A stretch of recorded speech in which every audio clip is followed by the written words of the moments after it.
Rise of the European Emperor by Taishan Laonyo. Chapter 241, Dealing with the Archbishop of Cologne. After the Vatican made the decision, it did not immediately announce it to the world, but first suppressed the news and prepared to announce it in a month. And this month is the time that Julius II left for Marin to prepare. After all, if the Archbishop of Cologne is not dealt with, it may cause a big melee. If the Archbishop of Cologne is not happy for a while, coupled with the instigation of Frederick III, the Elector of Saxony, and Joachim I, the Elector of Brandenburg, Marin may face a group fight with the three major electors and a group of younger brothers. Of course, this is only the case when the Archbishop of Cologne is not happy. A large area of more than 10,000 square kilometers of land was cut off, and anyone would go crazy. However, the arm can't twist the thigh after all. If the Archbishop of Cologne contradicts the Vatican too much, once he is excommunicated by the Pope, the Archbishop of Cologne will be finished. Even a Holy Roman Emperor like Henry IV had to kneel down and beg for mercy from the Pope, let alone an Archbishop under the Pope. Therefore, the rational Archbishop of Cologne would definitely not choose to confront the Holy See. In addition, in order to ensure that Marin could successfully persuade Archbishop Hermann IV of Cologne, Julius II also gave a big gift package as long as Hermann IV was willing to recognize Marin's secular rule over the bishopric of Munster and support it, then Julius II could use the convenience of the Pope's position to directly appoint a descendant of the Hesse family as an assistant bishop. Not only that, if this descendant of the Hesse family wants to compete for the bishop of a certain bishopric in the future, he will get support from the Holy See. This condition can be said to be very generous. You must know that the bishops of the bishopric are not hereditary. Generally speaking, the bishops and archbishops of the bishopric are elected under the witness of representatives sent by the Holy See. Because the bishops have no legal heirs and no hereditary power. Therefore, if you want your nephews to become bishops of a country in the future, you must not only have a certain level to be eligible to run for election, but also need a lot of money to bribe voters. Julius II gave a level of assistant bishop second only to the bishop of the bishop state, which was convenient for Hermann IV's sons and nephews to run for the bishop of the bishop state. At that time, with the support of the Holy See, and spending some money to bribe voters, it is almost certain to take the position of bishop of a bishop state. Of course, this must be useful when Julius II is alive. Because this promise was given by Julius II, and the next pope will not recognize it. Therefore, as long as the position of the bishop of any bishop state becomes vacant, Hermann IV's sons and nephews must quickly take over. Otherwise, if Julius II dies, it will not be so easy to obtain the position of bishop of the bishop state. After all, the bishop of the bishop state who is in charge of a country's taxes is a piece of fat meat in everyone's eyes. And Marin will also offer bribes to Archbishop Hermann IV of Cologne. With the rank and support given by Julius II, plus the large sum of money bribed by Marin, this is equivalent to giving the Hessian family another bishop seat in the bishopric. Although it is painful to lose the bishopric of Munster, that is for the Archbishopric of Cologne. For Hermann IV, it is much more important to allow his nephews to obtain another bishop seat in the bishopric than for the Archbishopric of Cologne to lose a bishopric. After all, the Archbishopric of Cologne is not his. Moreover, the decision was made by the Vatican, the superior of the Archbishopric of Cologne. With such good compensation, only a fool would oppose. What's more, Marin only got the secular governance of the bishopric of Munster, and the religious power of the bishopric of Munster still belongs to the jurisdiction of the Archbishop of Cologne.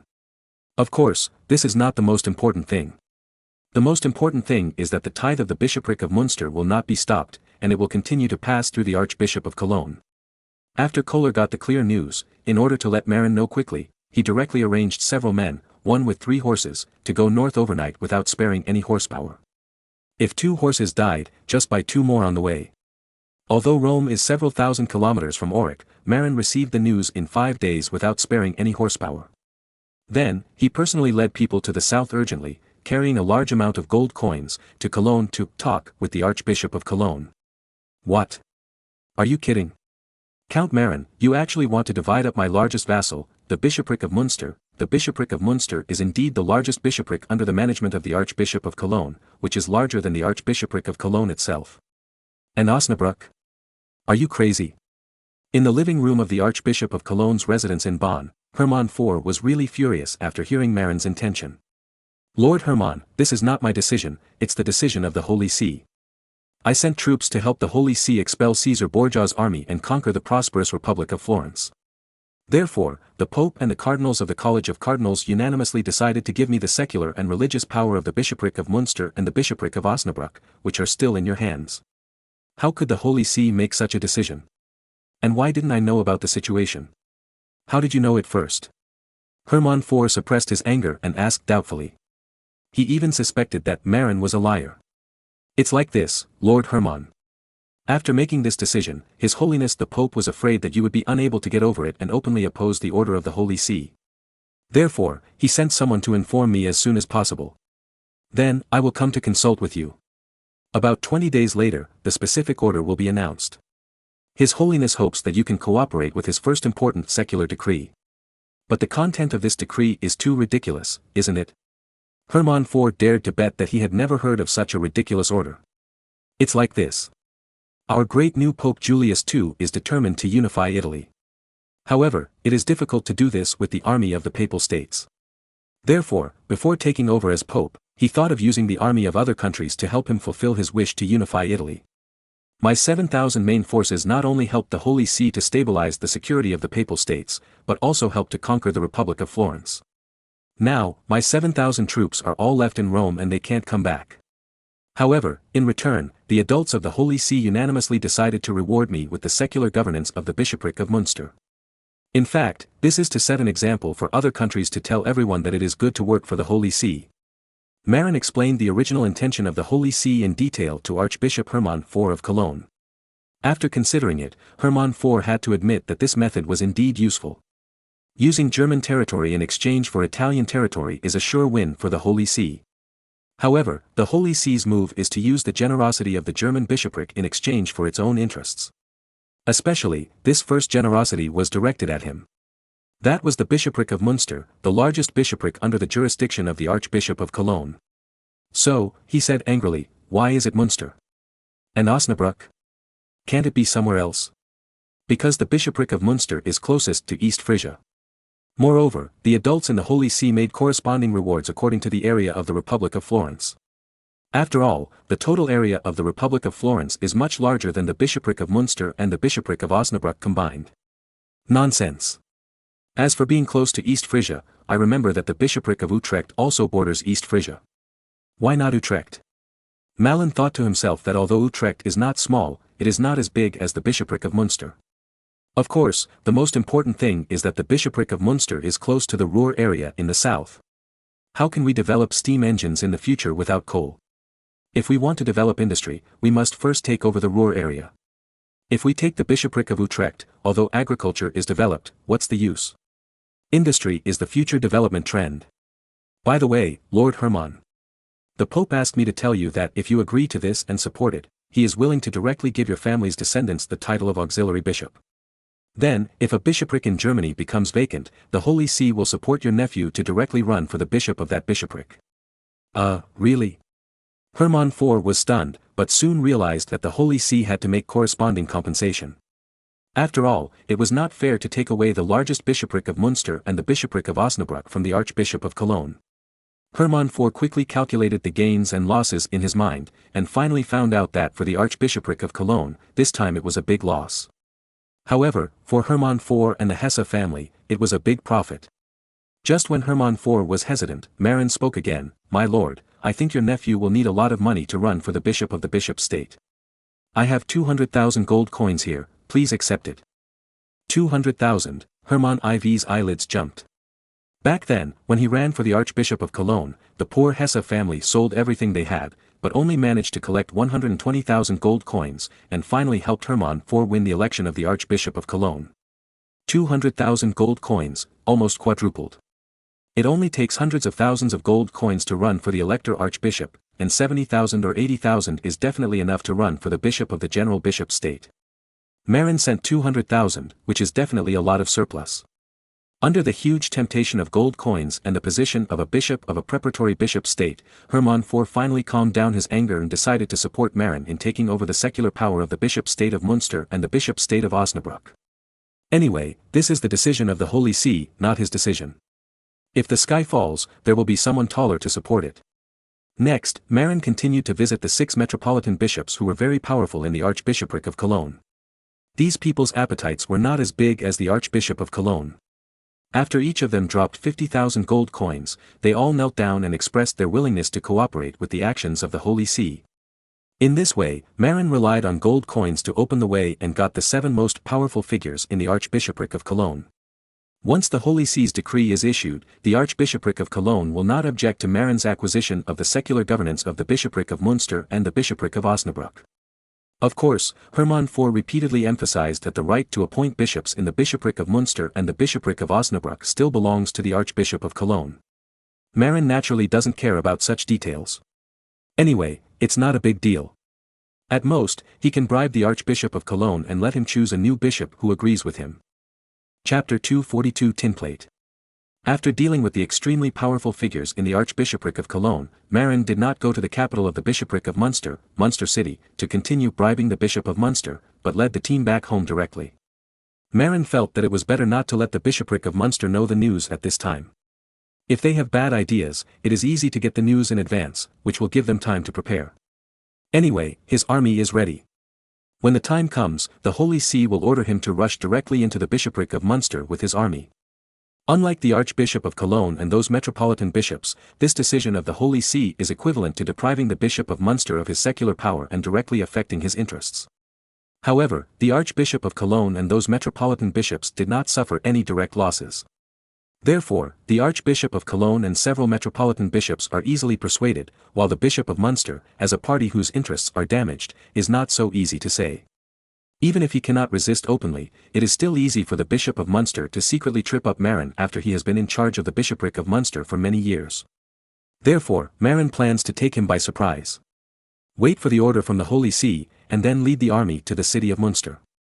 Wait until the troops are at the gates of the city, and then negotiate. In short, don't give the other party time to react.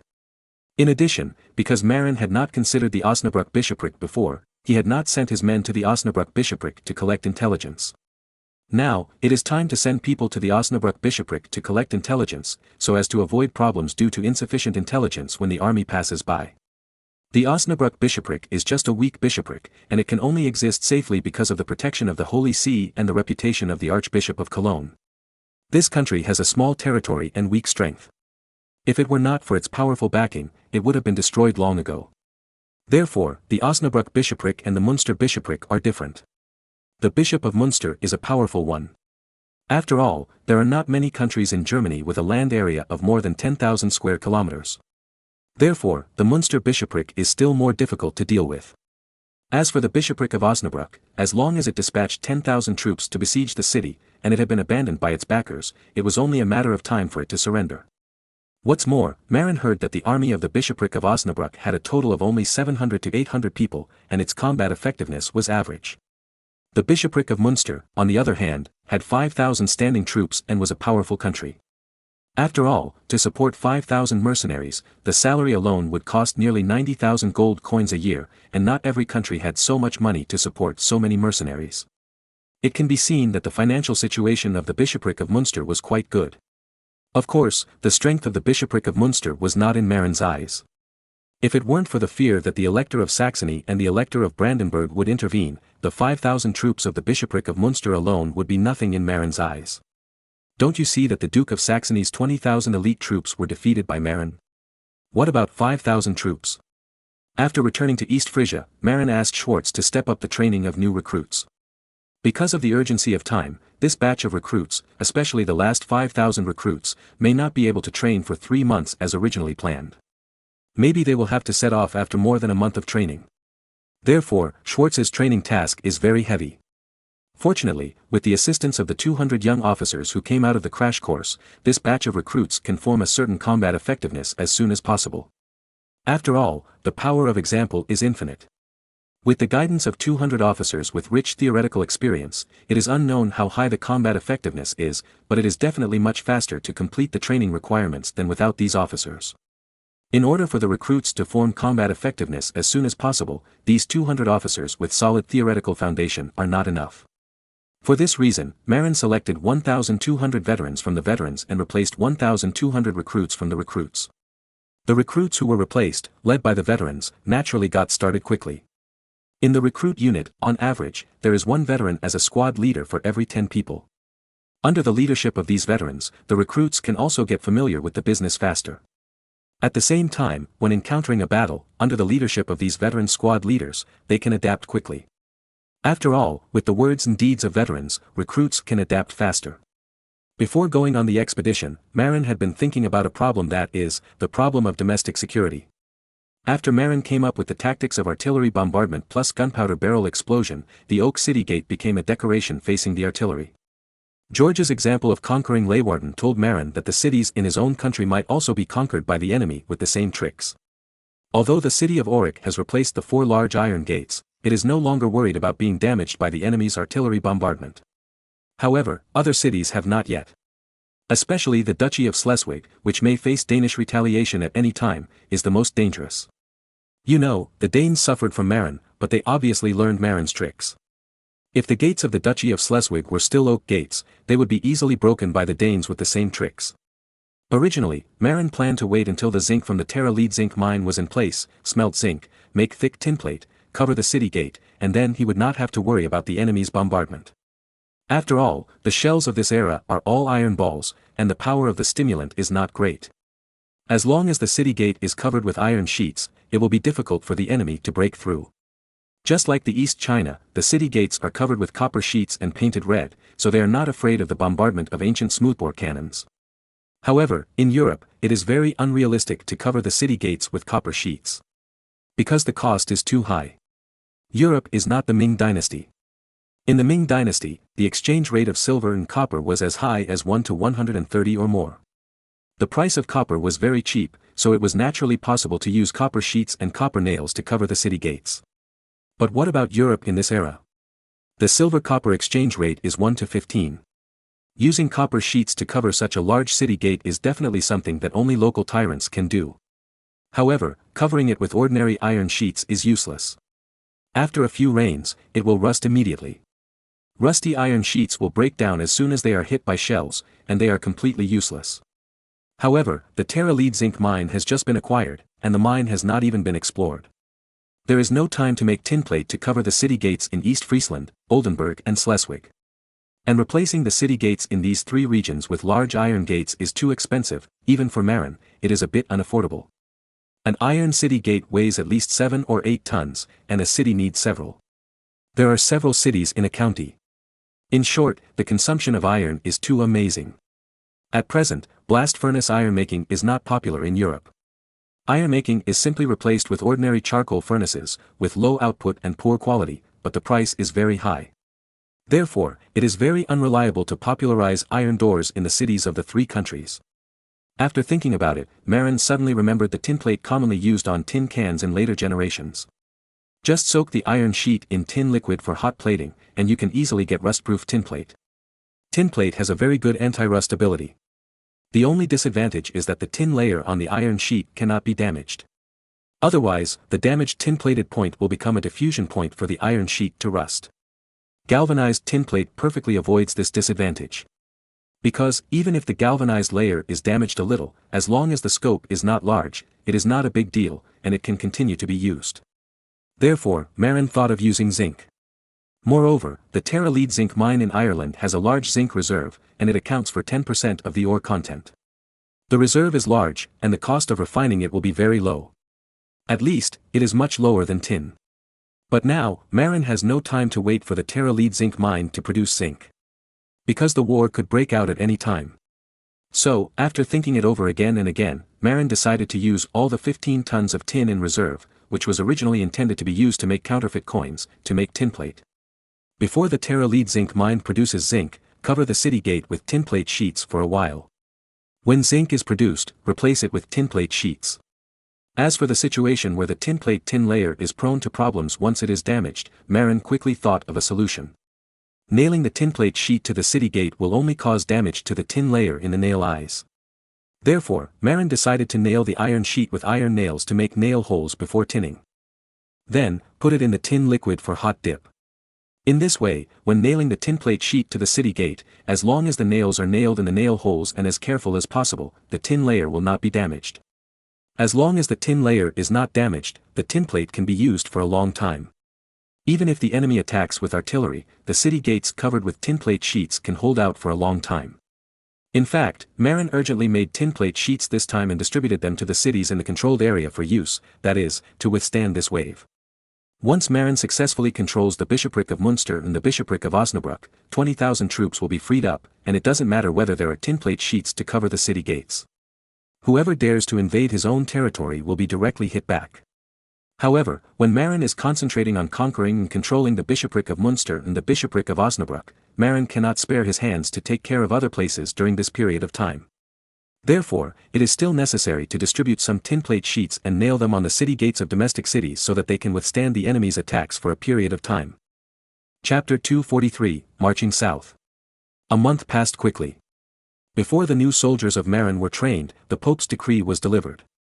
Of course, in order to keep it secret, the decree was first delivered to the Archbishopric of Cologne, the Archbishopric of Munster, the Archbishopric of Osnabrück and East Frisia. A buffer period was left for the parties to deal with it, so as not to make it public all at once and attract external interference. When the Pope's decree was delivered to the Archbishopric of Cologne, except for the people below who were a little surprised, the 7 senior officials of the Archbishopric of Cologne were as stable as a mountain. Anyway, it was the pot of the Holy See, and they were just following orders. Moreover, they had made enough benefits. Therefore, there was no problem in the Archbishopric of Cologne, but some priests were indignant. The archbishoprics of Munster and Osnabrück were directly blown up. Coincidentally, at this time, the bishops of the Archbishopric of Munster and the Archbishopric of Osnabrück were both from the Count of Rietberg, Conrad, the second son of Count Conrad V of Rietberg. In the bishopric of Munster, Bishop Conrad was called Conrad II. In the bishopric of Osnabrück, he was called Conrad IV. However, Bishop Conrad became the bishop of the bishopric of Osnabrück in 1482, and became the bishop of Munster in 1497. Bishop Conrad was originally trusted by Archbishop Hermann IV of Cologne as the bishop of 2 bishoprics. However, in the face of personal interests and family interests, Hermann IV decisively sold Bishop Conrad. Speaking of which, Bishop Conrad was also unlucky. The 2 bishoprics he served as bishops were all sold to Marin by the Holy See. Even if you can leave me the bishopric of Osnabrück. Bishop Conrad was full of tears. The Pope's decree almost made Bishop Conrad, who was originally in power, lose all his secular power at once. How could he not be sad and angry? Power is like a drug. If you have never enjoyed it, it's nothing. However, once you have experienced the feeling of holding great power, it will be very uncomfortable to lose it again. Therefore, some leaders of later generations will age very quickly after abdication. Unlike when they were in power, they were so high-spirited. Bishop Conrad, who originally had the secular governance of 2 bishoprics with an area of more than 12,000 square kilometers, was suddenly deprived of all his secular governance, as if his muscles and bones were pulled out, which made him very unbearable. So, the unwilling Bishop Conrad decided to appeal. He knew that it was unlikely for the Holy See to completely withdraw its order. Therefore, he was determined to appeal. For example, retain the southern half of the bishopric of Munster with the largest area. Or, it would be fine to keep an Osnabrück bishopric for him. However, Marin would never give Conrad a chance. As soon as he received the Pope's edict, Marin began to gather troops and prepare to go south. After careful consideration, Marin decided to select 5,000 veterans and 7,000 new recruits who had been summoned in advance to go south together. In East Frisia, 3,000 veterans and 5,000 new recruits were left to guard. At the same time, 3,000 militiamen from East Frisia were summoned to the land of Oldenburg to accept Adler's command to prevent the land of Oldenburg from being attacked by the enemy. In addition, Marin once again summoned 10,000 civilians to serve as civilians and transport supplies. Mainly, there are a lot of artillery and shells, as well as a large amount of supplies. Moreover, with 10,000 civilians accompanying, it can also strengthen the momentum and scare those who have different ideas. At the departure ceremony, except for the Adler couple who were far away in the land of Oldenburg, the whole family came to see them off. Old Hoffman and Mrs. Mary took Simon, Albert and Anne to wave goodbye to Marin. Angela, holding little Caesar, also kissed Marin affectionately in front of the battle. And on the side, Felice also held a little carrot head and said goodbye to Marin affectionately. Of course, Felice, who had no name or status, did not dare to hug and kiss Marin in public. In early December last year, Felice gave birth to a boy, who was chubby but looked very much like Marin. Marin finally breathed a sigh of relief, he was not cheated. Then, Marin happily named this little carrot head Robert. Everyone was confused and didn't know why Felice's son was named Robert, but Marin would tell them that it was because he suddenly thought of the little carrot head mentioned in the Chinese textbook in his previous life. If he told the truth, he would be beaten to death by the violent Felice. Hee, kid, I hope you can become the Pope in the future. With your grandfather taking care of you, it won't be difficult to canonize a cardinal, and then your father and I will prepare 1,000,000 ducat gold coins for you. I don't believe that I can't get a pope back. Looking at the chubby little guy, Marin thought proudly. Caesar inherited the throne and Robert became the pope. Moreover, these two guys are both his sons. That feeling, just thinking about it makes me excited. However, the great Roman Catholic Church will also welcome their first carrot-headed pope. Pope Carrot-Head I. Haha. Looking at the chubby little Robert in Felice's arms, Marin almost laughed out loud. After saying goodbye to his family and the subordinates who stayed behind, Marin led 12,000 troops and 10,000 civilians, and set off with 30 short-barreled Karen heavy cannons. Unlike the dozen 18-pound short-barreled Karen heavy cannons used in Denmark before, after the efforts of the craftsmen in the foundry, 24-pound Karen cannons have been produced. Moreover, its total weight is also very light, only 750 kilograms. If 30 24-pound Karen cannons are used together, ordinary oak city gates can't stand it at all. In order to confuse others, Marin ordered that copper paint be painted on the surface of the Karen cannon, so that people would mistakenly think that it was a copper cannon. Let me ask, how many countries in Europe now have the financial resources to build so many copper-heavy cannons? Anyone who engages in an arms race with Marin and believes that Marin uses copper-cast cannons will definitely be cheated and go bankrupt. In addition, the Bishopric of Munster and the Bishopric of Osnabrück, because they have the support of the Holy See and the Archbishopric of Cologne behind them, have never thought that any principality would dare to fight them. Therefore, they have no intention of replacing the Iron Gate. When Marin led his army into the Bishopric of North Munster, the army here was unprepared. Moreover, the North Munster region seems to be a remote area of the Bishopric of Munster, and the development efforts are not enough. There are not even a few cities. Even if there are, they are all micro-cities that are not much bigger than a town, and there is no city defense or garrison at all. After forcing the surrender of several outposts on the border of the northern region of the Bishopric of Munster, Marin's army easily broke into the hinterland of North Munster as if it were no one's land, and no one could stop it. Chapter 244, Forced Surrender of Osnabrück. In the northern part of the Bishopric of Munster, there was no decent city in the entire western half. It was not until the army turned to the east that a city was found, Cloppenburg. This city is located in the northern part of the Bishopric of Munster, near the border of the Earldom of Oldenburg. At the beginning, the Earldom of Oldenburg relied on the support of Denmark, and seeing that the northern part of the Bishopric of Munster lacked management, it had the idea of secretly encroaching on the northern territory of the Bishopric of Munster. As a result, the Bishopric of Munster was angered. In 1483, taking advantage of the opportunity when Danish King Hans had just ascended the throne and was busy conquering Norway and Sweden, the then East Frisian Earldom, Saxony family, and the Bishopric of Munster organized a coalition to besiege the Earldom of Oldenburg and forced the then Earl of Oldenburg Gerhard to abdicate. And this city of Cloppenburg was originally just a small town. However, in order to prevent the encroachment of the Earldom of Oldenburg, it was built and became the military and political center of the northern Munster region. Here, 1,000 of the 5,000 standing troops of the Bishopric of Munster were stationed here. It was a coincidence that Marin's army arrived at Cloppenburg. Why? Because it was Sunday, and it was morning. According to convention, most believers would go to church to pray. As a religious country, the habit of praying is more deeply rooted in the hearts of the people in the Bishopric of Munster. When Marin's vanguard cavalry arrived at Cloppenburg, most of the thousands of Cloppenburg garrisons went to church to worship. Only a small number of people were left to guard the city gate. Moreover, under the joint efforts of Saul's 500 reconnaissance cavalry and 800 black-shirt knights, no one could bring a battle report to Cloppenburg. Therefore, Cloppenburg, who was busy worshipping, was in trouble. After stopping the army where the enemy could not see it, Marin asked a group of soldiers to take off their uniforms and disguise themselves as ordinary people.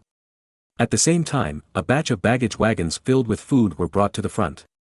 While the enemy didn't know the news, Marin asked a group of his soldiers to disguise themselves as a caravan and approached the west gate of Cloppenburg with more than a dozen wagons. Seeing a large caravan coming, the soldiers guarding the gate immediately became excited. Because it was time for them to extort. Marin's men who passed the customs did pay a lot of gate taxes, but just when the wagons were in the city gate, a wagon suddenly broke down and blocked the city gate. In fact, this wagon was deliberately broken. And it broke in the city gate, which meant that the city gate could not be closed. At this time, Marin, who saw this situation in the telescope, immediately asked a large group of soldiers to gallop towards the city gate from a few kilometers away. When the sound of horse hooves reached the city gate, dozens of old soldiers guarding the city gate immediately felt something was wrong, and they shouted anxiously, "Enemy attack, enemy attack." Then, this group of old soldiers wanted to push the wagons blocking the gate together and close the city gate. Unfortunately, the merchants, who had just paid the city tax honestly suddenly pulled out swords from under the goods in the carriages. When the large group of cavalry rushed over, it was too late. After controlling the west gate of Kloppenburg, the soldiers quickly moved the carriages that were in the way, allowing the large troops to rush into the city and head straight for the barracks in the city. It turned out that according to the prisoners, the soldiers in the city usually did not bring weapons when they went to church, but kept them in the barracks. When Marin's cavalry arrived at the barracks, some soldiers had already returned to the barracks to get their weapons. But the cavalry captain Werner, who led the team, did not care about the few soldiers who broke into the barracks, but blocked the gate of the barracks to prevent the Munster soldiers who returned from the church from entering the barracks to get weapons. The Munster soldiers without weapons could not beat the cavalry blocking the door of the barracks at all, and the few Munster soldiers who rushed into the barracks did not dare to go out to attack the cavalry at the door. When Werner supported until Marin's tens of thousands of main forces rushed over, the soldiers in the city chose to surrender according to the situation. A priest in charge of the local area, after seeing the Pope's decree presented by Marin, also wisely chose to cooperate. Because resistance is meaningless and will not succeed. After leaving 1,000 soldiers and horses to continue to garrison the city, Marin continued to lead his army southward and headed straight for the bishopric of Osnabrück. It is quite far from Kloppenburg to Osnabrück, about 80 kilometers. Marin's army carried baggage, and although the marching efficiency was very high, it could only march 40 kilometers a day. 2 days later, Marin's army appeared at the foot of Osnabrück. However, this time Marin did not have the luck he had in Kloppenburg before. Because the defenders of Osnabrück were already prepared. The reason for this is that when Marin's army attacked Kloppenburg from west to east from North Munster, someone in the western part of North Munster took advantage of the fact that the reconnaissance cavalry and blackshirt knights used by Marin to intercept the messenger were transferred to the east, and rode to Osnabrück to report the news. After receiving the news, the bishops in Osnabrück were very nervous. On the one hand, they strengthened their defenses, and on the other hand, they sent a call for help to Bishop Conrad in Munster, and asked for instructions on how to deal with it. However, there were only 800 mercenaries in Osnabrück. Even if the whole city was mobilized, plus 1,200 militiamen, there were only 2,000 men. Before the people who went out of the city to recruit militiamen from other places came back, Marin's 11,000 troops surrounded the city of Osnabrück. Looking at the more than 10,000 troops outside the city, Henry, the assistant bishop in charge of Osnabrück, was frightened and his legs were weak. You know, the number of people is over 10,000, and it is endless. Marin already had 11,000 troops, plus 10,000 militiamen, it really looks endless. Moreover, the East Frisian army was radiant and the ranks were neat. With more than 10,000 people, it was too terrifying for the Osnabrück people on the top of the city. However, Marin did not come to fight, but to take over the territory. Therefore, it would be best if he could avoid fighting. Therefore, after the army besieged the city, Marin sent people to shout into the city with earthen trumpets and read out the Pope's decree. Hearing that it was the Pope's decree, the people of Osnabrück on the top of the city suddenly became agitated. As a person from a bishop's country, they naturally knew that the Pope was the boss of their boss's boss, the boss's boss was the Archbishop of Cologne. If they disobeyed the Pope's decree, it seemed a bit wrong. Assistant Bishop Henry also knew that openly defying the Pope's decree was a serious act. Therefore, after thinking again and again, Archbishop Henry asked the people in the city to shout to Marin he didn't know whether the Pope's decree was true or false, and he needed to verify the authenticity of the matter from the genuine Osnabrück Bishop Conrad IV who was far away in Munster. Maid, what a cunning guy. Marin was very annoyed. This Bishop Henry was too cunning, and he did not publicly reject the Pope's decree. If he publicly rejected the Pope's decree, Marin could directly attack the city and then punish this person for disobeying the Pope's decree. However, this guy said that he needed to verify the authenticity of the news, which made Marin a little depressed. Because he didn't make any mistakes, he just sent someone to verify the authenticity. But how could Marin have time to waste with him? He still had to rush to the city of Munster. So, Marin looked at the city of Osnabrück, which still had an oak gate, and waved his hand. Who cares, bombard the city gate. In the name of what? Schwartz asked. Military exercise. Marin gave a very rogue excuse. According to the law, Marin is now the lord of the bishopric of Osnabrück. It is reasonable and legal to conduct a military exercise in one's own territory. When the artillery began to bombard the city gate, Henry, the auxiliary bishop on the top of the city, was so angry that he jumped up and down. Then, the angry Bishop Henry sent a missionary to the top of the city with a hanging basket and came to Marin's army to protest strongly, protesting that Marin's army had rashly attacked the city without a conclusion. "I'm attacking the city. Please, this priest, according to the Pope's decree, I am now the legal lord of Osnabrück. I am now conducting a military exercise." The priest as a messenger opened his mouth, "Perform. Exercise. Well, exercise. Or, you can also understand it as violent demolition." As a native in the early 16th century, this priest as a messenger did not understand the meaning of violent demolition. If a traverser from the Chinese world in the future came here, he would definitely strongly agree with the definition given by Marin. It is indeed very similar to violent demolition. However, violent demolition in the future uses bulldozers. Marin was even crazier, using artillery. After half a day, the oak gate of Osnabrück finally couldn't stand the heavy blows of the 24-pound iron balls, and a big hole was smashed. Then, Doni Tsrui carried the gunpowder barrel and the iron-covered door panel, ready to blow up the door. At this time, the priest who served as the messenger took the basket again and returned to the top of the city, telling auxiliary Bishop Henry what he saw and heard. Henry was so angry at Marin's shameless remarks that he almost vomited blood. However, when he heard the priest say that the Pope's decree in Marin's hand was indeed true, Bishop Henry fell silent. And just when auxiliary Bishop Henry was silent, there was a loud noise, and the north gate of Osnabrück was blown open. "Forget it, after all, it's the Pope's decree, let's surrender." Just like that, at the critical moment of the city's fall, under the leadership of auxiliary Bishop Henry, the soldiers and civilians of Osnabrück suddenly laid down their weapons and chose to surrender. Marin and his soldiers were a little bit hurt. "I was ready to explode the small universe, but you didn't fight." However, although it was a bit uncomfortable, Marin was very happy to take Osnabrück without any casualties. After all, the city of Osnabrück was not destroyed by the battle. Chapter 245 turns out to be an enemy. However, Marin's mood did not last long. After occupying the city of Osnabrück, Marin left 1,000 soldiers to garrison, and continued to march southwest to the city of Münster with 10,000 troops and 10,000 civilians. It was okay when he just left the city of Osnabrück, but when he left the Osnabrück bishopric and entered the southern part of the bishopric of Münster, Marin felt that there was a problem. It turned out that in the bishopric of Münster, the roads and bridges leading to the city of Münster were artificially destroyed. Obviously, Conrad, the bishop of Münster, did not welcome Marin's arrival. However, although this was a problem for Marin, it was not a big deal. Because among the 10,000 civilians under his command, there was an engineering corps of 2,000 people. What does the engineering corps do? It is dedicated to building fortifications and camps, as well as building bridges and paving roads. They have mature response plans for bridge damage, road excavation, and so on. Marin waved his hand, and the engineering troops immediately took shovels and other tools from the carriages and began to repair the road. Some went directly to cut wood and repair bridges. In order to save time, the bridges built by the engineering troops were all simple.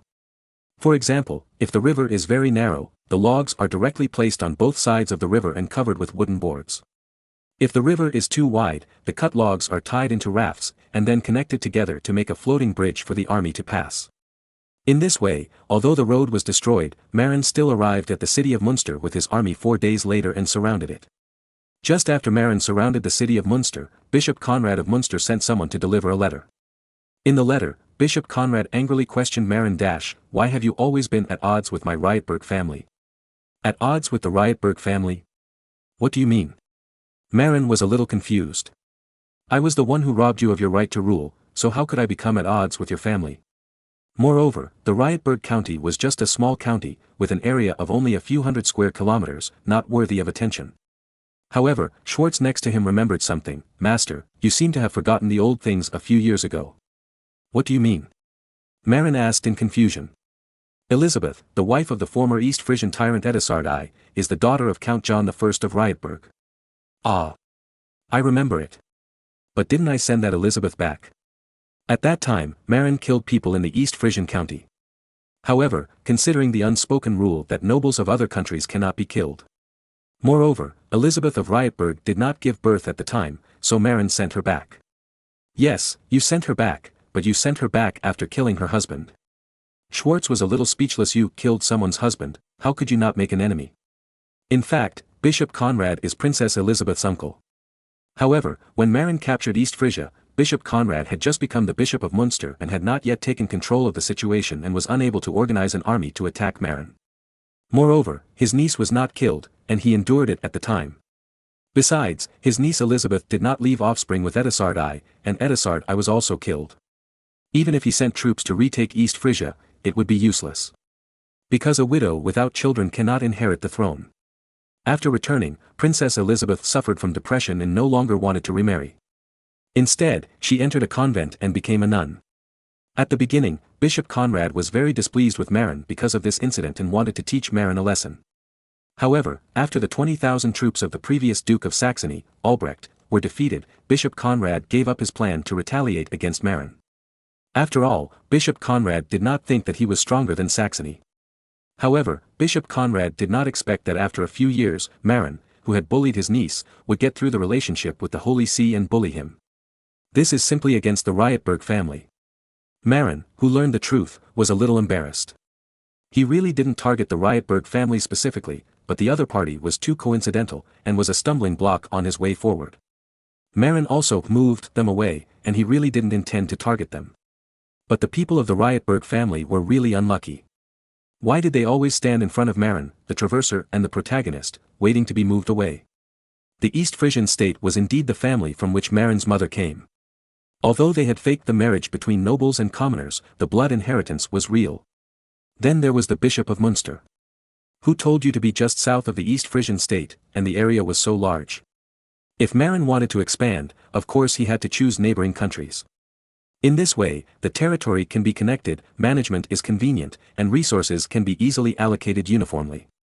If you choose a place with scattered territories for expansion, even if you get those territories, it will not be convenient. Apart from other things, to issue a decree, you must first pass through the territory of other countries.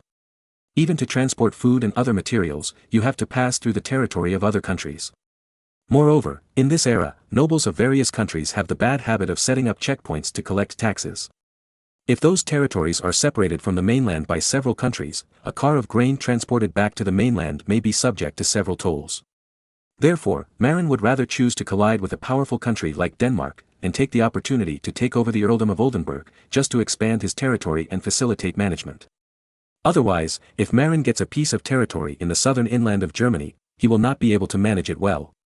Similarly, Marin took the huge risk of offending the former Pope Alexander VI, and insisted on marrying Angela as his wife, just to get the support of Julius II, who was still down and out at the time, in order to obtain the support of the Holy See and complete the expansion of the bishopric of Munster. Even in order to win the favor and help of Julius II, his father-in-law, Marin shamelessly slept with his sister-in-law Felice, just to be the only son-in-law of Julius II, the Pope, and to get all the resources. Now, Marin's choices have been rewarded handsomely. In the confrontation with Denmark, Marin gained great diplomatic support because of the support of the leader and deputy leader of the Hanseatic League. Otherwise, it would be difficult for Marin to legally occupy the Duchy of Schleswig. After all, the dozens of votes brought to him by the two leaders of the Hanseatic League are no joke. And the investment in the then downtrodden Julius II was a huge success. The acquisition of the bishopric of Munster has greatly increased the area under Marin's control. More than 12,000 square kilometers of land made Marin ecstatic. To seize such a large area of territory, there is even legal support endorsed by the Holy See. It is simply an invasion and expansion. Chapter 246, Coercion, Inducement, and Intimidation. From Bishop Conrad's letter, Marin saw deep resentment and unwillingness. However, Marin didn't care what he thought. What he wanted was territory. However, Marin didn't want to attack the city directly. Because there are about 4,000 regular troops and an unknown number of civilians in Munster City, which may add up to 5,000 or 6,000 people. If you attack by force, even if you capture it, it will cause huge casualties. Moreover, it will cause great damage to the city of Munster. If you want to solve it peacefully, the only way is to negotiate peacefully. So, Marin asked the messenger who sent the letter to invite Bishop Conrad to come out of the city for negotiations. Unexpectedly, Conrad soon sent another messenger over, saying that he didn't believe in Marin's character and asked to enter the city for negotiations. Damn, only fools go into the city to negotiate. I am the enemy of your family. What if you can't think it through and kill me? After the experience of being captured last time, Marin would never take risks easily. Finally, out of desperation, Marin came up with a solution, using this unfortunate messenger who ran himself to death to deliver letters and negotiate through letters. I am here to take over the bishopric of Munster on the orders of the Pope. As a priest, shouldn't you obey the orders of the Holy See? Marin wrote in the letter. However, Bishop Conrad didn't buy it at all. He replied, even if this is the Pope's order, I also have the right to appeal. I have sent someone to appeal to the Archbishop of Cologne. Let's wait for the result. Marin wrote again in a depressed tone, I have already contacted Archbishop Hermann IV of Cologne before, and he agrees with the decision of the Holy See. There will be no result if I appeal to the Archbishop of Cologne. Then I will send someone to Rome to appeal, and I must seek justice. Bishop Conrad said stubbornly. Don't dream. The Holy See can't overturn the previous resolution. Wouldn't that be a slap in the face? Moreover, I heard that this resolution was passed unanimously by the Roman cardinals. Even if you send someone to Rome, the appeal will not be successful. Marin patiently advised in the letter. I don't believe it. Bishop Conrad's reply was very domineering, which made Marin depressed and wanted to vomit blood. Soon, the messenger sent by Bishop Conrad to Bonn, the seat of the Archbishop of Cologne, failed to return. Marin let the messenger into the city so that Bishop Conrad would know the reality. Unexpectedly, this stubborn old man thought that Marin had bribed Archbishop Hermann IV of Cologne and it was not counted. After all, as a subordinate of the Archbishop of Cologne for many years, Conrad still knew the greed of his boss. Bishop Conrad did guess right that the Archbishop of Cologne was indeed bribed by Marin. However, what he didn't expect was that not only the Archbishop of Cologne was bribed, but also the Holy See. Moreover, all the cardinals of the Roman cardinals were bribed. No matter how he appealed, it was useless. However, despite the failure of the appeal, Bishop Conrad still refused to open the city gate to let Marin in. Marin was helpless. Intimidation didn't work, so he bribed him, as long as you open the city gate, 10,000 gold coins. Humph, am I that kind of person? 20,000. No. 30,000. Not rare. 40,000. No, not enough. 50,000. Add another zero. Damn, this guy dares to ask for 500,000 gold coins. It's too dark. The cost of running for emperor is just this much. Then, the bribery negotiation broke down. The main thing is that this old guy has a big appetite. 50,000 gold coins are enough to buy a territory as large as the Rietberg County. This old guy actually offered 500,000, which is simply against the sky. You know, even the archbishops of Cologne, who are one level higher than this old guy, only paid 50,000 gold coins. This guy's appetite is too big, he actually wants 500,000. With 500,000 gold coins, you can run for the Pope. After the bribe failed, Marin decided to intimidate instead. Bishop Conrad, please pay attention. You blatantly defy the Pope's decree. Are you trying to rebel? If the Pope is unhappy and excommunicates you, can you bear it? You know, His Majesty Henry IV, the Holy Roman Emperor, could only stand in the snow for 3 days after being excommunicated, begging for forgiveness from the Pope. You, a small bishop of the bishop's country, also want to taste the taste of excommunication. Bishop Conrad was indeed a little scared after receiving the letter from Marin. He is a senior clergyman and a member of the religious community. If he was excommunicated, the situation would be much worse than that of Henry IV. However, because of his hatred for Marin, Bishop Conrad was unwilling to surrender. Moreover, this was just Marin's assumption and it has not come true yet. So, Bishop Conrad wrote back to Marin, whether to excommunicate or not is the Pope's business, what does it have to do with you, a secular earl? Besides, I am old and I don't have many years to live. Even if I am not punished, I won't live for many years. Faced with Bishop Conrad's attitude of, dead pigs are not afraid of boiling water, Marin was a little helpless. However, he suddenly remembered that it seemed that the Rietberg County was just southeast of Munster city. The European nobles of this period had a strong sense of family. Even after becoming priests, they attached great importance to the interests of their families. In fact, these nobles who became bishops of the bishop states often tried their best to help their families get benefits after becoming bishops. For example, when appointing local officials, they would choose the children of the side branches or loyal subordinates of their own family. They would also often go far away to purchase food, cloth and other materials produced by the vassal states where their families were located. In short, everything is for the family. This old man himself is a dead pig that is not afraid of boiling water, but there is still a family. So, Marin wrote a threatening letter. It seems that the county of Rietberg is not far from the city of Munster. Otherwise, I will send troops to invite your brothers and nephews to visit. The meaning of the words is to send troops to attack the county of Rietberg. The county of Rietberg is a small county, with an area of several towns. As for the army, it seems that there are only hundreds of people. Marin sent thousands of troops to besiege the city, and he must scare the other side. Bishop Conrad seemed to be stunned and replied, "The decree of the Holy See is for you to take over the bishopric of Munster, right? Did it ask you to invade the county of Rietberg? Do you want to invade Rietberg for no reason?" Obviously, Bishop Conrad felt a little guilty. Marin replied in a rogue manner, "I didn't invade Rietberg. I just wanted to invite your brother and nephews to come to Munster. I think you haven't seen each other for a long time, right? Don't break the rules." Bishop Conrad replied in a cowardly manner. "Don't worry, I won't kill your brother and nephews. I know the rules of the aristocratic circle. I just invited them to the city of Munster, and then asked them to take off their clothes and run naked for a few laps outside the city. At night, I will find a few beautiful sows to serve your brother and nephews and let them have a good time." Marin wrote evilly in the letter. Making the earls and princes of a county run naked, and forcing them to have sex with sows. Marin's move was too perverted. If this were really the case, Bishop Conrad was sure that his brothers and nephews would no longer have the face to mix in the aristocratic circle, and their lives would definitely be worse than death. Then, Bishop Conrad, who had always been very stubborn, was so angry that he fainted and vomited blood. Chapter 247, Victory at Last. Bishop Conrad fainted from anger, and the city of Munster was leaderless. Marin waited and waited for a response, but he got impatient. So he ordered the artillery to fire. Although the people of Munster knew a little about the Danish battlefield, they didn't care because they had the Holy See and the Archbishop of Cologne as their backers. So they didn't replace the iron gates, nor nail iron sheets on the city gates. Therefore, the city gates were still made of pure oak. In this way, the 24-pound Karen cannon in Marin's hand came into play. Amid the rumbling of the cannons, a hole was soon smashed in the north gate of Munster. Then, the demolition team went up and blew up the north gate. However, it was useless. It turned out that the inside of the north gate of Munster had been built into a wall by masons. Although the demolition team blew up the north gate, the objects blocking the gate inside the gate were no longer scattered bricks, stones and wood that were easily blown away, but a wall condensed together. Marin suddenly felt like a dog beeping, "Dog, you have blocked the gate, don't you plan to come out?"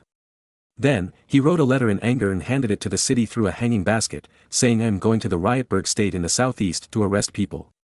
Unfortunately, when the letter was delivered, Bishop Conrad had not woken up yet, so he naturally couldn't receive Marin's threat. In anger, Marin really sent 3,000 soldiers and horses to the southeast of Rietberg. However, Marin was just sitting there. Because the 3,000 troops he sent were all infantry. If you want to get to Rietberg, you probably have to wait until the next day. If all the cavalry were sent, they would probably arrive that night. When the 3,000 soldiers and horses that Marin had sent away drove away, Bishop Conrad finally woke up. When he saw Marin's threatening letter and learned that Marin had really sent 2,000 or 3,000 people to the southeast, he suddenly became anxious. In this era, European nobles pay the most attention to noble honor and family honor. Marin really sent people to the Rietberg state to capture his brother and nephew, just to humiliate the Rietberg family to death. If his brother and nephew really ran naked outside the city of Munster and had sex with sows at night, then the Rietberg family would become the biggest laughing stock in Europe and would have almost no face to stand in the world. In desperation, seeing that a disaster was about to happen, Bishop Conrad finally lowered his proud head and chose to surrender. After receiving Conrad's letter of surrender, Marin was very happy and quickly sent cavalry to call back the 3,000 soldiers and horses that were pretending. And the 3,000 men and horses he sent out didn't actually go far. Because Marin told them clearly that they were just acting. However, although Bishop Conrad surrendered, he ordered the 4 city gates to be blocked. So, if Marin and his army wanted to enter the city, they had to demolish the walls blocking the gates first. Fortunately, when these walls were built, they were simply made of mud, not some special adhesives. So, when Marin sent out engineering troops and hundreds of yellow hammers took the demolition hammers, these newly built walls were also smashed open little by little. After 3 days of smashing, the dead wall of the north gate was smashed open. The dead walls in the east, west and south gates have not started to be smashed yet. When the gate of the north gate was cleaned up, Marin put on a full set of plate armor, led a large group of people, lined up in a neat team, and entered the city of Munster in a show of force. The reason for wearing a full set of plate armor is obviously that Marin is afraid of death. You know, the city of Munster has not yet fallen into his control. Who knows if there are any assassins in the city who oppose him? What if I wear ordinary clothes and get shot in the face with an arrow? In history, there are many kings who have been assassinated. The famous Caesar was assassinated by the old man in the Senate. Caesar went to the meeting in a silk robe, of course he had no protection, and was cowed by the second fool in the Senate. And the full set of plate armor on Marin's ship, except for heavy crossbows and muskets, basically will not be hurt. The heavy crossbow is too large to be hidden at all, and cannot be used for assassination. As for muskets, the more backward region of the bishopric of Munster has not been equipped yet. After all, this is a religious country that restricts speech more severely and is not interested in technology. Therefore, muskets in this era generally appear in some countries and regions with more open minds, rather than in religious supremacy countries like the bishopric of Munster. Marin led his army to the cathedral in Munster with great fanfare, and met Bishop Conrad, who looked unhappy. Marin thought to himself, I like to see you look unhappy with me, but I can't do anything about it. Then, in the solemn church, Marin danced an inappropriate dance in front of Bishop Conrad, who was suppressing his anger. Because he was wearing a full set of plate armor, Marin's dance was very much like a mechanical dance. Of course, the natives in the 16th century would not understand what a mechanical dance was. Seeing Marin's face, Bishop Conrad was really angry and almost wanted to rush up and fight Marin. However, under the obstruction of the bishops, Bishop Conrad gave up this irrational behavior. Of course, even if Bishop Conrad rushed up, it was nothing.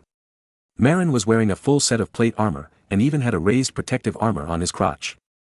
Even if he stood and let the older Bishop Conrad beat him, the final result was that Conrad's hands and feet hurt. After the show, it was natural to get to the point. Next, it was the handover of power. Unlike ordinary surrenders, although Conrad lost his secular power, he was still the bishop of the city and was in charge of the country's religious power. Therefore, Conrad did not need to hand over everything, nor would he become a prisoner. He only needed to hand over secular power and city defense. Of course, there was also control of the army. Holding back his anger, Conrad handed over piles of account books and rosters of the bishopric of Munster to Marin. At the same time, the command of the 4,000 troops in the city was also handed over. In addition, Conrad also handed over a city gate key symbolizing control over the city of Munster. In fact, the cities of Munster were not locked at all, but bolted. Handing over the key was more symbolic. Marin was well prepared for this. This time he went south, he brought dozens of civil servants in order to take over the government affairs of the bishopric of Munster. Among these dozens of people, 10 were even college students of this age. After taking over the account books and lists handed over by Bishop Conrad, these dozen civil servants found an office space and started working. The bishopric of Munster is different from ordinary secular countries. In this country, civil officials are basically missionaries, not secular nobles. Of course, there are also some noble children hired from outside, such as the noble children of the county of Rietberg. Because this is a comprehensive transfer of secular governance, the workload is very huge. The reappointment and dismissal of officials alone is a very huge project. After all, this is not a small country. The bishopric of Munster is a large principality with an area of 10,200 square kilometers and a population of 500,000. In order to truly obtain the secular governance of the country, the original officials must be replaced with officials who are loyal to themselves. The number of officials required is so huge, and their source gives Marin a headache. Chapter 248. Not that simple. As the big brother, Marin naturally didn't need to personally sort out the accounts. After all, the dozens of civilian staff he brought were not vegetarians. Eating the emperor's salary and worrying about the emperor was their job. Marin was responsible for sitting aside and drinking the self-created Earl Grey milk tea, and then bragging with a group of generals. After all, generals are no longer needed for current affairs, and it is purely a matter of civil servants. In addition to some middle and low-level officers who took over the city defense and patrolled the countryside, senior generals actually had nothing to do as guests. They could only accompany Marin and watch Marin bragging silently, and then give praise in time. Although the black tea bricks brought from Lithuania are not cheap, since you are bragging with a group of subordinates, you can't drink milk tea yourself, but your subordinates can't drink it? Then, the generals present all drank the hot Earl Grey milk tea. However, generals are generals. When drinking tea, it was just a cow drinking, not at all as elegant as when Marin drank tea. However, speaking of it, Marin drank tea elegantly because he was used to drinking bottled milk tea for 4 yuan in his previous life, and he had tried many flavors. Therefore, when facing delicious milk tea, he seemed so calm. When drinking tea, he had the time to learn to pretend to be elegant like those pretentious people on TV in his previous life, and to make a tea ceremony that was so pretentious. However, most of the hot guys under Marin were from civilian backgrounds, and they didn't understand the elegance of the nobility at all, and they couldn't pretend. Moreover, the first time I drank the fragrant and sweet milk tea, I was greedy and naturally drank it in big gulps. Fortunately, tea leaves are not disposable consumables and can be boiled several times. As long as you continue to add milk and sucrose to the pot, you can boil it several times, which can satisfy these hot guys who drink like cows. Otherwise, the consumption of tea bricks alone would be enough to make Marin feel distressed. Moreover, after drinking the delicious Earl Grey milk tea, these rough men with no ink in their stomachs did not know how to praise the deliciousness of the milk tea. They only knew to say, "Well, it tastes good." "Well, not bad." Or, simply say, "Another bowl." Marin was disappointed with these rough men. If the fat man Geoffrey was present, he would be able to flatter them artistically. Unlike these rough men, only when telling adult jokes can these guys understand easily, and then arouse strong resonance. Of course, Marin is not just bragging with these hot guys. When the group of civil servants found any problems or interesting situations in the archives, they also came to report the situation. For example, he found at the southern border of the bishopric of Munster did reach the north bank of the Lippe River.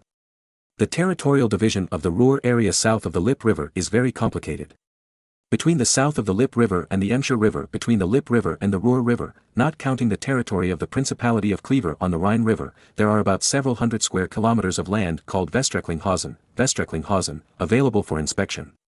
The ownership of this land is very complicated. Originally, this land belonged to the Archbishopric of Cologne. However, in 1446, the Archbishop of Cologne at the time probably mortgaged this land to the Lord of Gemen. I don't know how to translate this regional name, because he was short of money. In 1492, the land fell into the hands of the Count of Schauenberg. To be precise, it fell into the hands of the Counts of Schauenberg and Holstein-Pinneberg. In other words, Recklinghausen and hundreds of square kilometers of land nearby are not in the hands of the Archbishopric of Cologne now. However, the Archbishopric of Cologne probably took the land back in 1576 during the Cologne War. If the land was in the hands of the Archbishopric of Cologne, Marin would not dare to make any plans. After all, he is also one of the electors. However, in the hands of a Count of Schauenberg, Marin immediately became excited. You know, the county of Schauenberg is just a small county, and it is estimated that the land area is less than 1,000 square kilometers. Of course, his ancestors were also rich. For example, the Duchy of Holstein originally belonged to the Schauenberg family. That was a few hundred years ago, when the Duchy of Saxony, which was still very powerful at the time, granted the Duchy of Holstein to the Schauenberg family.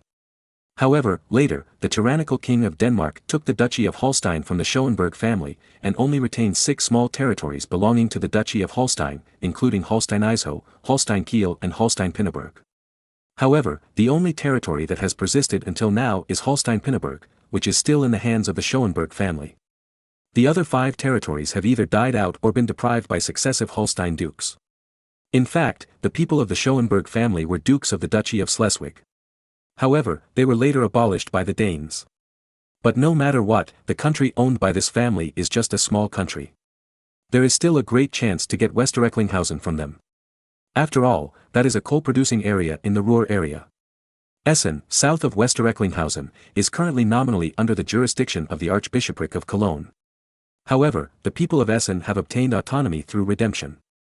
Moreover, they were granted the title of an imperial city by Emperor Charles IV and have autonomy. In other words, the city of Essen and the surrounding hundreds of square kilometers of land are actually an autonomous imperial city, similar to Dortmund. Then, the remaining areas in the coal-producing area of the Ruhr mainly belong to the Mark state and the Duchy of Kleve on the Rhine. However, both countries belonged to Duke John. 10 days later, Marin's clerical team finished counting the account books and lists. It was also difficult for them. It was indeed difficult for dozens of people to figure out the situation of a large principality of more than 10,000 square kilometers. Those account books and lists almost occupied half of the room. However, their reports made Marin very depressed. Why? In the clerk's reports, the bishopric of Munster was a big country with 10,200 square kilometers and a population of 500,000. Of course, this is not the point. The focus is on arable land. This country has 350,000 ugrams, 700,000 acres, equivalent to 4.2 million acres, of arable land. However, of these 350,000 ugrams of arable land, 250,000 ugrams are in the hands of the church. Marin was shocked. And is the church trying to go to heaven? It actually occupies 5/7 of the country's land. However, thinking of the meaning of the word bishop in the bishopric of Munster, Marin understood it again. After all, this is a country ruled by the church. In this agricultural society, can the greedy church not hold the land in its hands? If it hadn't been done, Marin would have been strange. But the problem is that as a farming earl, Marin most hopes to concentrate the land in the country in his own hands or in the hands of his subordinates. In this way, he can get the maximum benefit. If the land is in the hands of the original nobles, Marin can still use coercion and inducement to forcibly buy the arable land, or trusteeship, by force, just like what he did in the earldom of Oldenburg and the duchy of Schleswig. However, if these lands are in the hands of the church, it will be different. After all, the church represents the Holy See, and no matter how powerful Marin is, he cannot deprive the church of its land. Even the king dare not do this. It was not until the rise of Protestantism that people like King Henry VIII of England, who coveted the church's land, made up their minds to deprive the church of its property and land. However, Protestantism has not yet appeared, and the power of the church is still strong. This made Marin very distressed. Facing a powerful church, it seemed that he couldn't compete with the church for land. But, in this case, why did I go to so much trouble to obtain the bishopric of Munster? Is it just for the nominal right to rule? Marin was very depressed. However, it's not all bad news, there is also good news.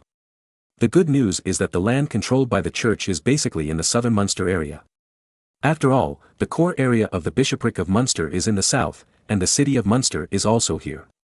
As for North Munster, it is actually still in a semi-developed state, and a lot of land has not yet been developed. Moreover, there are very few towns. The church's power here is relatively weak, and it occupies relatively little arable land. In other words, in the approximately 4,300 square kilometers of land in North Munster, Marin still has a lot to do. He can completely rely on secular governance to occupy large tracts of undeveloped land here. However, Marin was jealous of the large amount of fertile land in the south occupied by the church. But he had no way. You can't just rob the church of its land, right?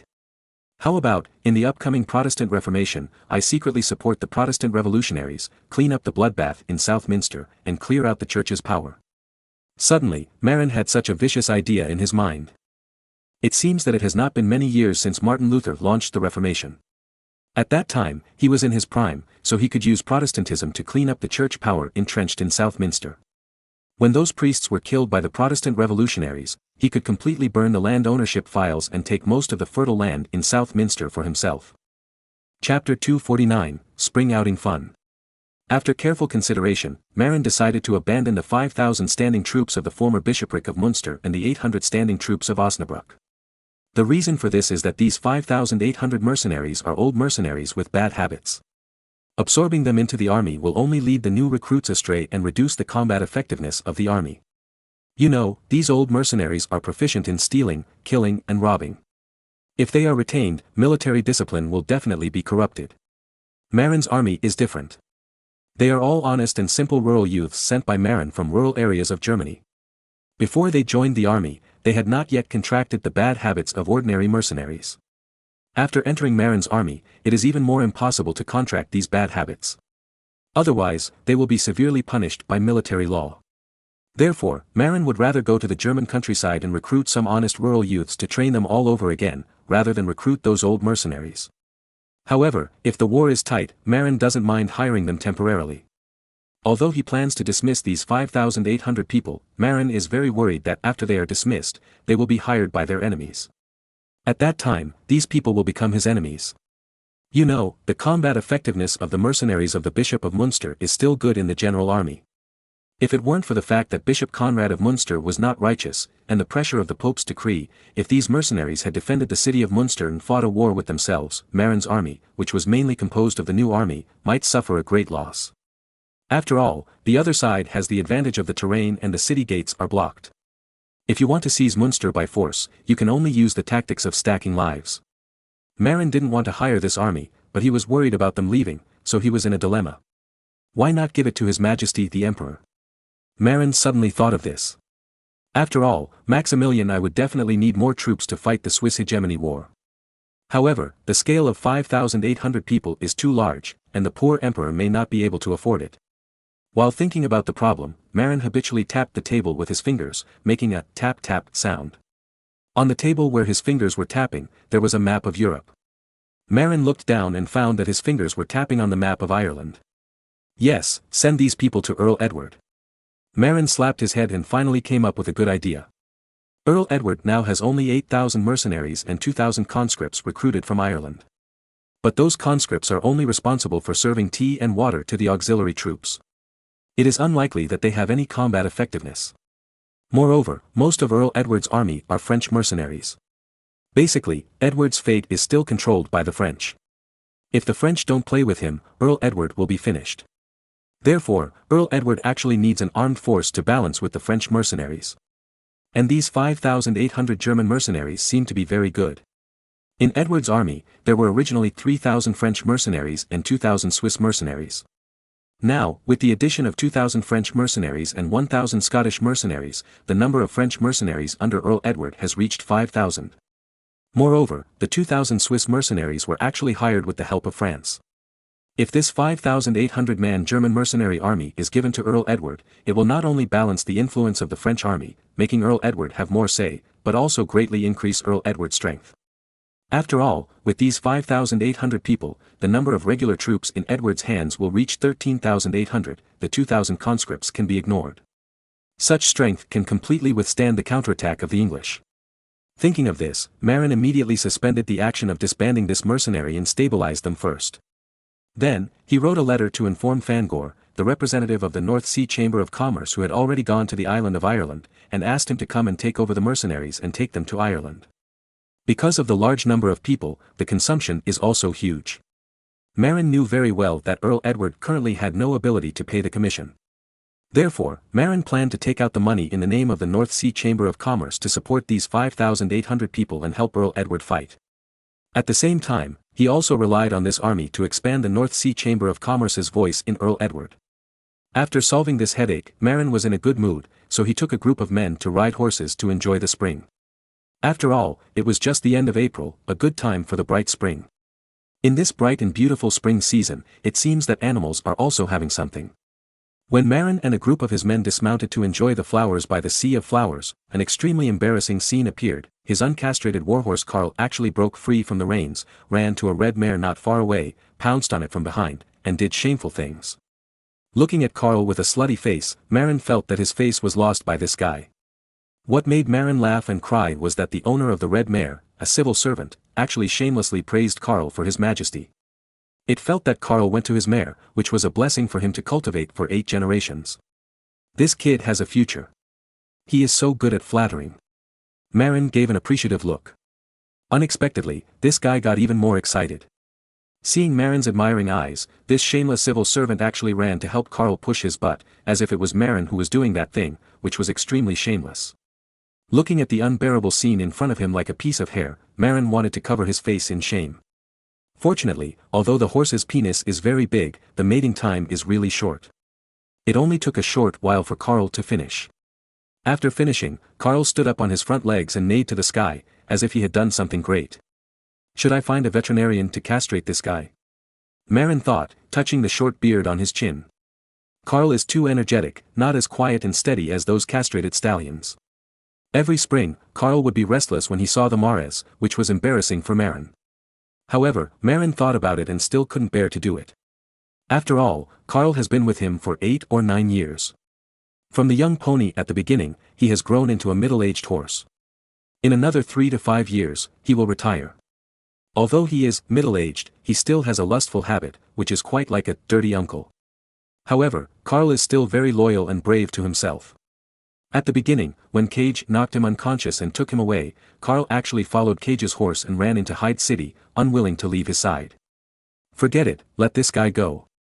After Karl's trouble was over, this spring outing was finally normal. Marin and his men spent a happy day bragging in the bright spring light. Chapter 250, The Canal Concept and the Tithe Problem.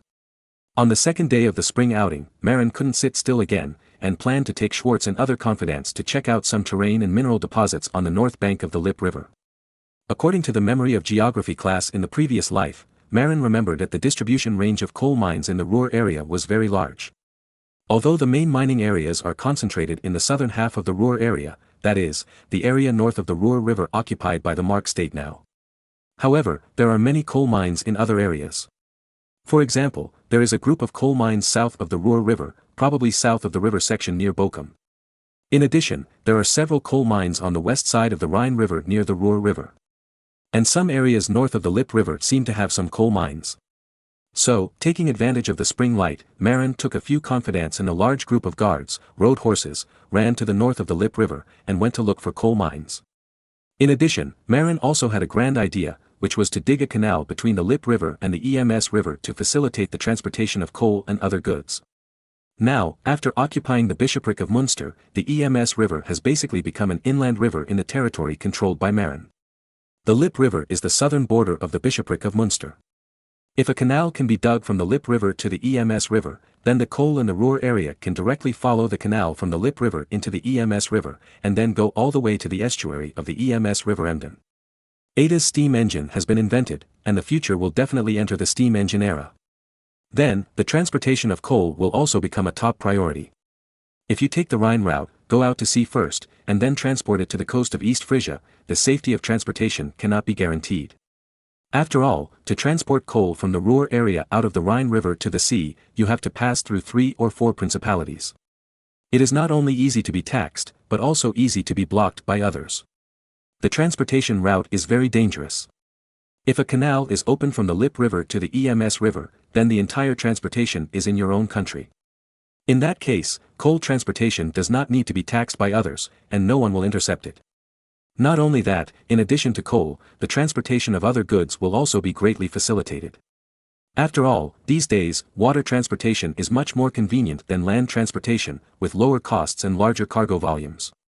In later generations, Dortmund specially dug a 266-kilometer Dortmund-Ems canal for economic development, from Dortmund to Meppen, a port in the middle and lower reaches of the Ems River. However, in fact, the Dortmund-Ems Canal was built in the late 19th century with the goal of navigating large cargo ships of more than 1,000 tons. Therefore, it is natural to build the canal all the way to Meppen. In fact, if you consider this era, if you only need to run an inland ship of 100 or 200 tons, you don't need to build the canal to Meppen at all. You can just connect it to the Ems River near the city of Munster. The navigable distance above the mouth of the Ems River is exactly 116 kilometers, which is not far from Munster. Therefore, Marin's plan is to dig a canal from the Lippe River through the city of Munster and connect the navigable part of the Ems River. The total length does not need to reach 266 kilometers like the Dortmund-Ems Canal, as long as more than 60 kilometers will be enough. Moreover, once this canal is opened, the city of Munster will immediately jump from an inland city to a water and land transportation city with convenient shipping and direct access to Emden, which is conducive to economic development.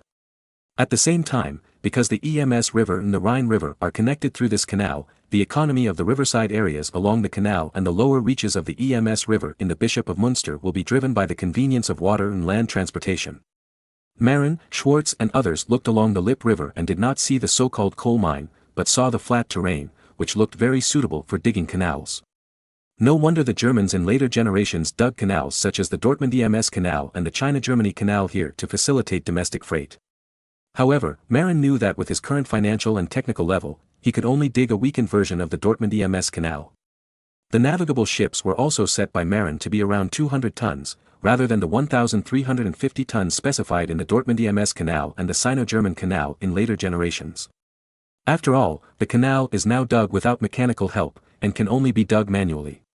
Digging a canal of more than 60 kilometers is already very strenuous, not to mention a canal hundreds of kilometers long. Although the Beijing-Hangzhou Grand Canal built by Emperor Yang of Sui is more than 1,700 kilometers long, Emperor Yang of Sui used the whole country's strength and used 2 or 3 million civilians to dig the world's longest canal. The total population of Marin's country is only a few 100,000, so how can he have the strength to dig a canal that is too long? A canal of more than 60 kilometers has reached its limit. Marin was not discouraged by the failure to find a coal mine in the north of Lippe River. Because Marin remembered that the coal mines here were still being mined in the early 21st century. That proves that the coal mines north of the Lippe River are underground mines, which are more difficult to find. Because if they are open-pit mines, they have been mined out long ago. For example, in the area near the Ruhr River, there are more open-pit mines, but they were mined the earliest. No matter how big the mine is, after hundreds of years of mining, coupled with the advanced mining machinery in Europe, it is almost mined out. Therefore, on a coal mine distribution map that Marin had seen in his previous life, those abandoned mines mainly distributed in the southern part of the Ruhr area were the objects that Marin focused on mining. Because those mines were mined early, it proved that they were easy to find, the coal mines were shallowly buried, and the difficulty of mining was also low. Most of the coal mines discovered in later generations are deeply buried and difficult to mine. Otherwise, they would have been discovered long ago. Just like the lead zinc mine in Terra, if it were not buried under a 50-meter thick soil layer, it would not have been discovered until 1970. Because no coal mines were found, Marin, Schwartz and others rode back listlessly. Along the way, the seedlings in the fields have emerged from the ground. From a distance, they look like a field of leeks. The land here is so fertile. I wonder how much grain we can harvest in the fall. Marin sighed. What a pity. These lands belong to the Church of Munster. The harvested grain is mainly sent to the church's granary, and some of it has to be paid as tithes. Schwartz suddenly interrupted. Tithe. Suddenly, Marin was stunned and quickly reined in his horse to stop, causing the knights behind him to almost hit him. Fortunately, Marin's guard knights were good at riding, and they all reined in their horses to avoid a collision. What's wrong, young master? Schwartz asked curiously. Marin thought for a while, sighed, and said, Schwartz, I think we are in trouble. Trouble? What trouble? Schwartz was puzzled. Tithe. Marin sighed, full of melancholy. What's wrong with the tithe? Schwartz didn't react. What's wrong? The church in Munster is not on the same page with us. It won't work in Munster to conceal the tithe. Marin finally expressed his inner concerns. Schwartz thought about it and his face changed. Why? Because Marin has mastered advanced agricultural technology, mainly fertilizers. Therefore, the grain output of East Frisia is not comparable to that of other countries. However, in order to prevent the secret from being leaked, Marin had already controlled the church in East Frisia. Even the churches of the newly conquered county of Oldenburg and the Duchy of Schleswig were controlled by Marin.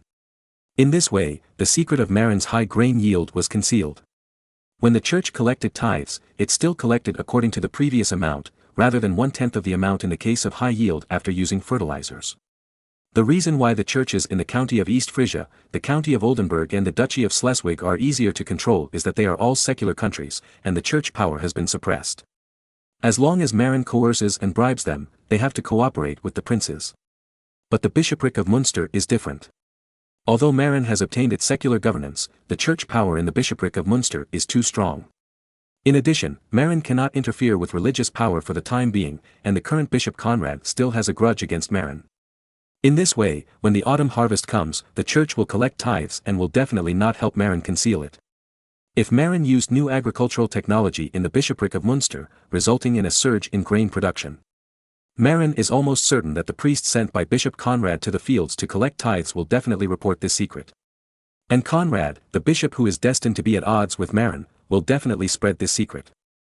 In this way, the agricultural secrets that Marin has kept for several years will spread. Moreover, the problem of concealing tithes in the previous few years will also surface. Even if the Pope is his father-in-law, this kind of tax evasion will cause public outrage. For a moment, Marin almost had the urge to use Cantrera to poison Bishop Conrad. However, Marin held back. If Bishop Conrad died of Cantrera, as long as one compares the death of Alexander VI and the close relationship between Marin and the current Pope, it is easy for others to associate it with the cause of Alexander VI's death. Therefore, Marin suppressed the tempting idea of poisoning Bishop Conrad. Moreover, the right to appoint bishops in the bishopric of Munster is still in the hands of the Archbishop of Cologne. Bishops who are not recommended by themselves will not help them conceal grain production. Therefore, Marin began to hesitate about whether to use advanced agricultural technology in the bishopric of Munster. It would be great if the amount of tithes could be fixed. At this time, Saul on the side suddenly said, "Fix the tithe." Marin frowned and thought for a while, then suddenly realized. Yes, I can let the Holy See fix the amount of tithes in our country. Marin slapped his head. If it were someone else, he might not have this ability. But who is Marin? He is the son-in-law of the current Pope.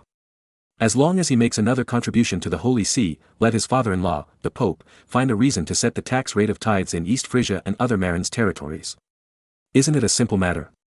At that time, the Pope's father-in-law can completely set the tithes of East Frisia and the bishopric of Munster, especially the tithes of grain production, to £15 per acre, that is, £90 per acre. Find a tax rate and put it in other countries, which is definitely a high tax rate. Because in other countries, many per mu yields do not reach £150. Using £15 of tithes per acre to collect is definitely too much. However, the average per mu yield of the manor under Marin's name has now reached more than £500. In this case, the fixed tax rate of £15 per acre is definitely a big profit for Marin. Moreover, as long as Marin does not disclose his own per acre yield, no one will envy this tax rate. After figuring this out, Marin decided to contact his father-in-law, the Pope, to sing a double act, and then to fix the tax rate. In this way, even if the secret of high grain yield is leaked in the future, others can do nothing about it. The Holy See has given a fixed tax rate, we are not evading taxes. After thinking about it, Marin decided to send another 3,000 mercenaries to Rome, bringing the number of troops sent to Rome to 10,000. Moreover, the salary will be borne by himself. With such a huge contribution, Julius II can be listed as a typical example and then publicly commended. Finally, take this opportunity to set a fixed tax rate for yourself. In this way, I don't have to pay tithes according to the real 1/10 standard in the future. Moreover, it was ordered to evade taxes. As for where to find 3,000 people to send to Rome, Marin suddenly remembered the 5,800 Munster mercenaries who have not yet been dismissed. Originally, Marin was going to send them all to Ireland. However, now it is most important to fool Rome. As for Earl Edward, sending him 2,800 people is enough. In this way, Marin cut 3,000 of the 5,800 people he originally planned to send to Earl Edward, reducing it to 2,800 people. Then, the 3,000 people who were cut were sent to Rome by Marin to help guard Florence and other cities. Although Marin looked down on these German mercenaries. However, their combat effectiveness is still much stronger than that of Italian mercenaries. At that time, Stade will be ordered to give them some special training to make their discipline better. In this way, it can also be used to fool. Anyway, the main force guarding Rome is 7,000 veterans. These 3,000 mercenaries are just auxiliary, and they are still competent. Moreover, guarding Rome is absolutely an extremely glorious thing for most Christians of this era. After all, this is a period when the Holy See has supreme authority. Guarding Rome, where the Holy See is located, is definitely a very proud thing. Just like the famous Vatican Pope Guard in later generations, those Swiss guys have very low salaries, but there are still people willing to do it. Because, for those devout believers, guarding the Vatican and the Pope is an extremely sacred job. I will send another 3,000 soldiers to the Holy See, and I don't have to pay them.